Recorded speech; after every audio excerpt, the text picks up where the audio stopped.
The fact is, these people died at our border.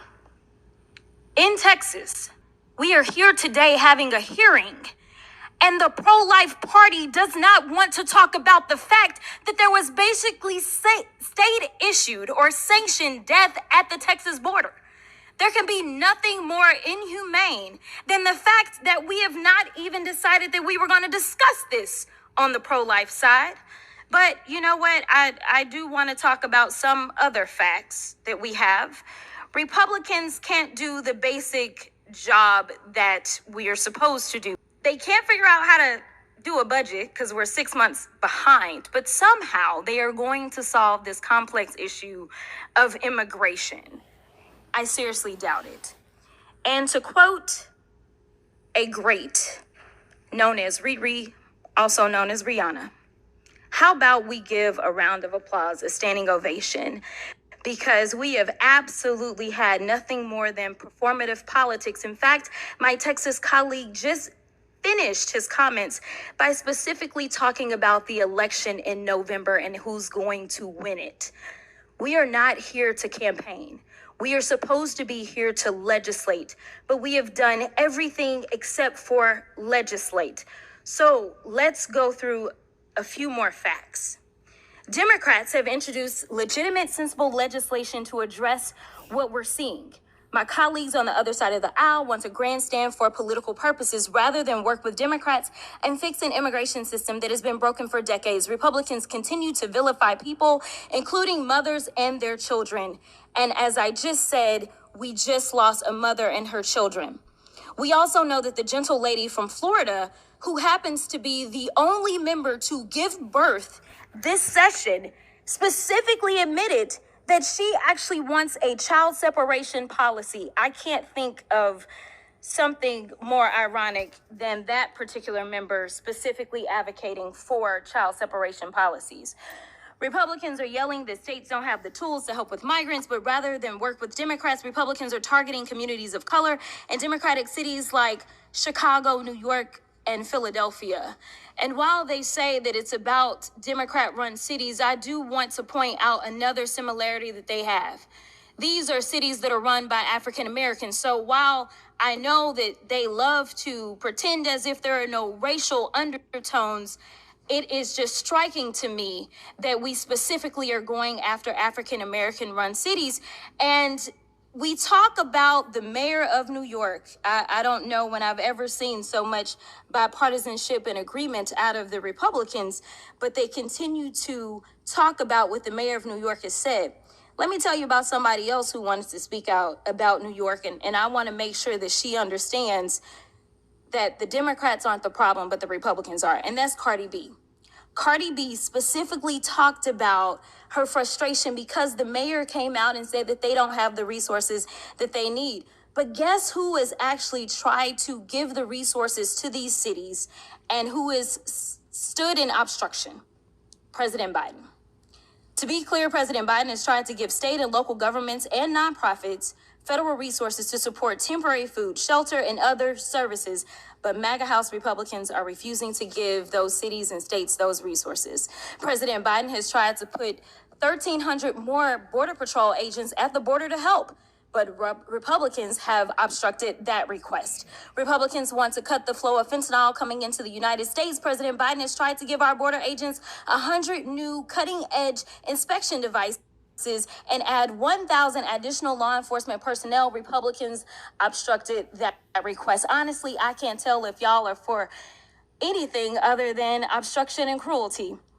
Just take a look at my governor last week. He said, and I quote, "The only thing we're not doing is we're not shooting people who come across the border because, of course, the Biden administration would charge us with murder."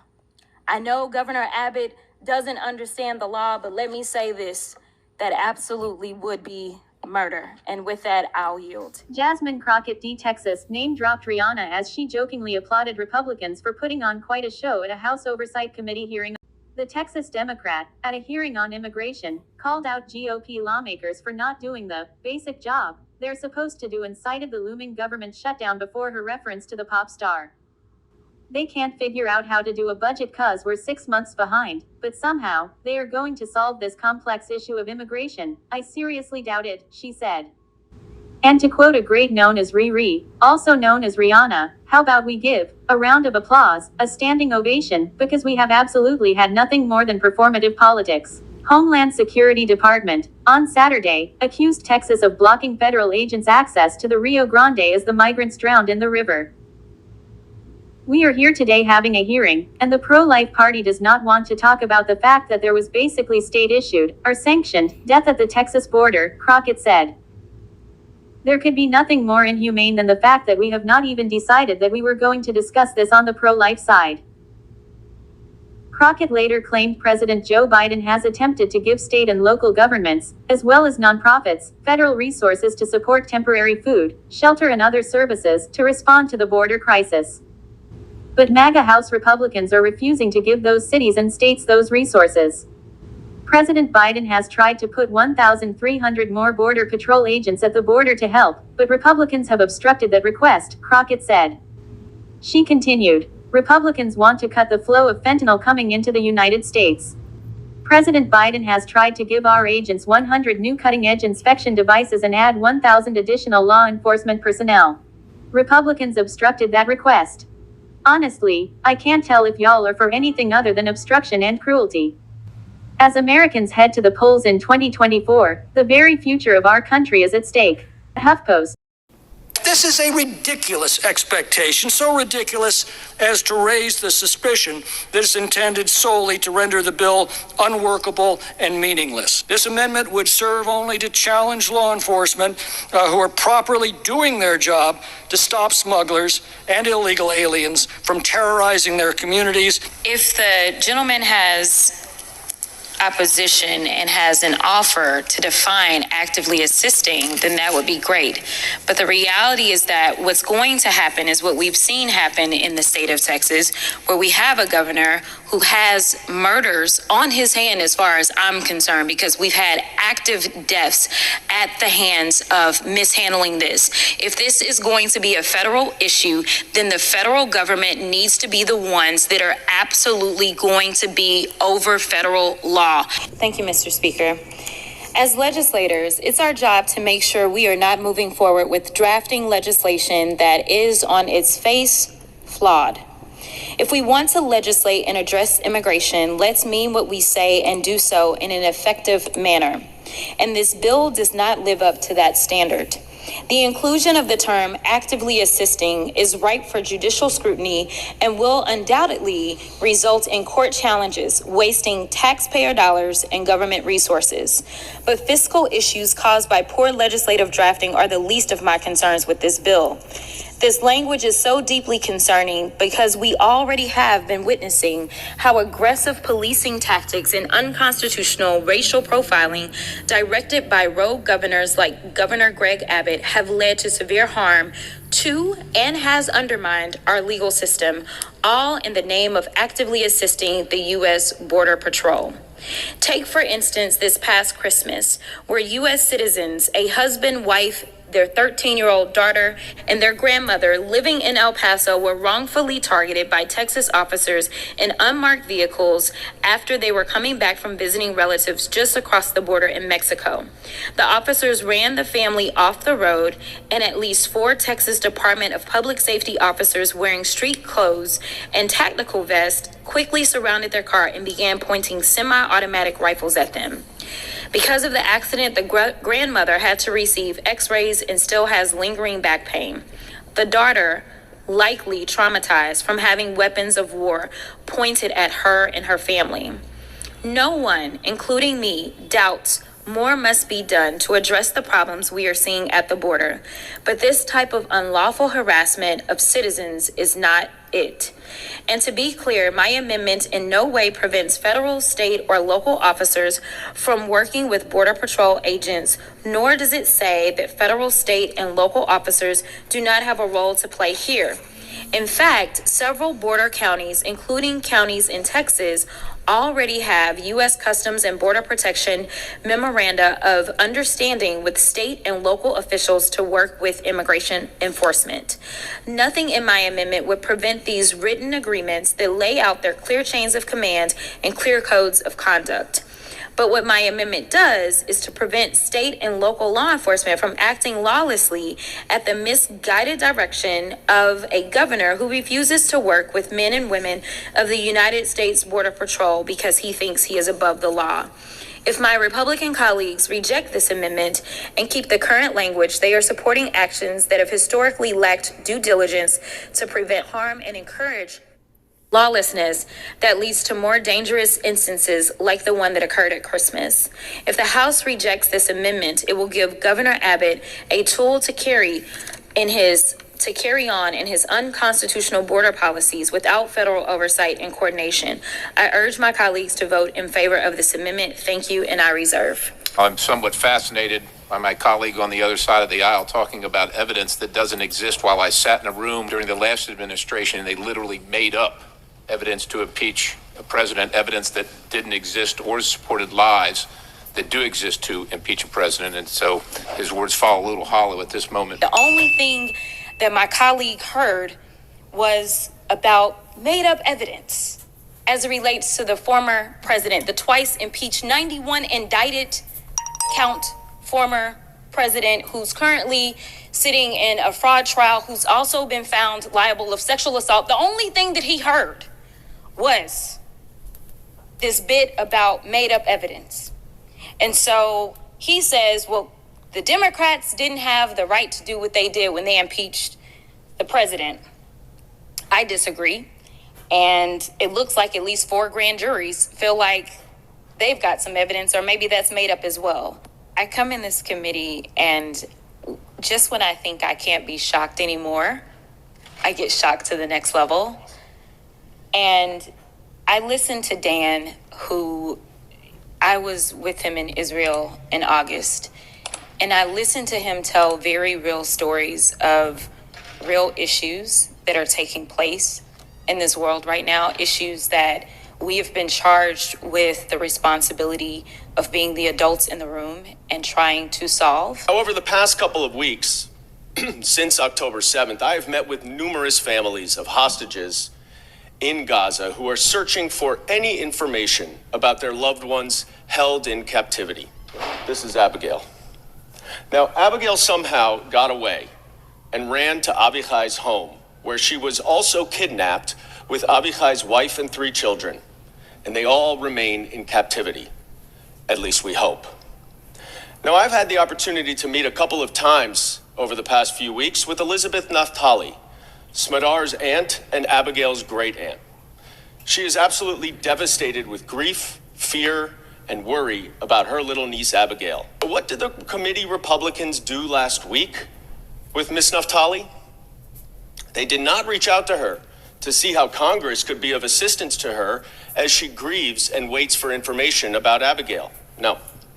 Instead, the majority subpoenaed her. That's right. The chairman used the awesome power and authority of the United States Congress to target Ms. Naftali as part of his fishing expedition against Hunter Biden, allegedly because Ms. Naftali may have bought some art. As I listened to him, I thought, man, I was actually going to deal with what we're supposed to be talking about.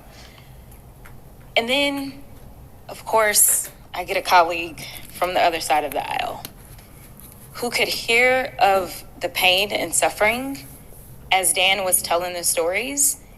And the only thing that he heard, because it's seemingly what happens in this chamber, is that there's a level of callousness and a lack of humanity. He says, well, the Democrats didn't have the right to do what they did when they impeached the president.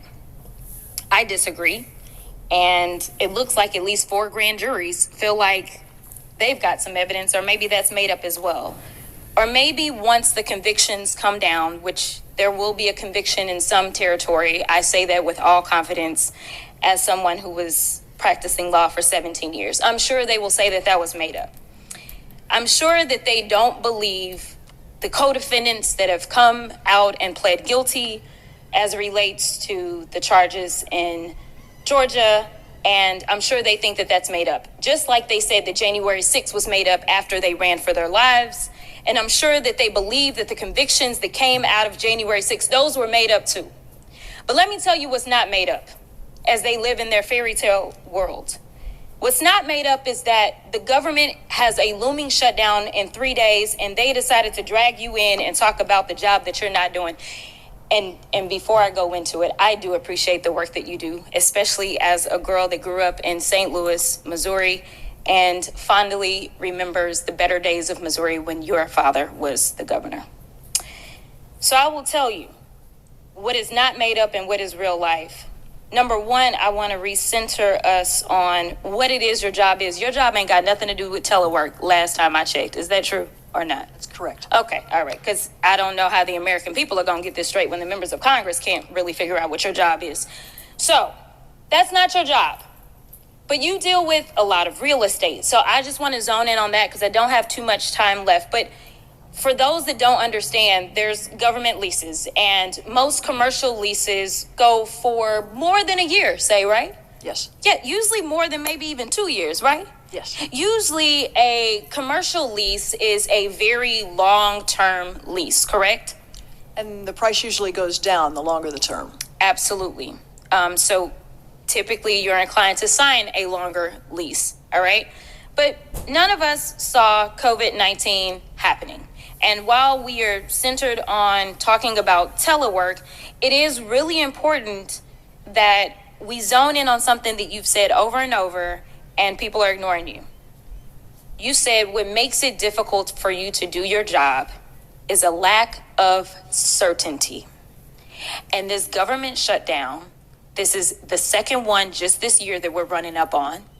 And we're kicking the can down the road because we're going to run up on another one in January. It looks like we're going to run up on 2 now, January and February, if they can get this passed. Can you please explain why a lack of certainty has a negative impact on you doing what you are charged to do for the American people? Yeah, thanks for that question. You know, real estate is a long-term thing. When you're buying a house or you're buying a piece of property, you don't just do that overnight. You have to plan your finances to make sure that it works. And when it comes to the federal government, it's not different. We have to have, particularly when we're maintaining buildings, we have to have a plan. We've got the biggest commercial real estate portfolio in the country. They're all in a different state of need, and we need to be able to have plans to address those things. And the only way you do that is with some certainty. And not having clarity about what a budget's going to be and kicking the can down to the road to the next year doesn't make the cost go down. It makes the cost go up. And so we've seen that happen over and over again because, again, of this lack of funding of the Federal Buildings Fund. And you know what? To be clear, I remember when we had the first government shutdown looming, and we all have our own leases for our properties as well. I had to call my property manager and say, because the federal government can't get their stuff together, just so you know, I may not be able to pay my bills, and I hope you don't kick me out. That's not any way that we should be governing and talking about the fact that we are actually being fiscally responsible, because it's just the opposite of it. Thank you so much for your dedication to this country. I really appreciate your time and for you putting up with the antics. As you leave the page, don't forget to hit the like bell and subscribe to the channel if you haven't done so as yet. Thank you.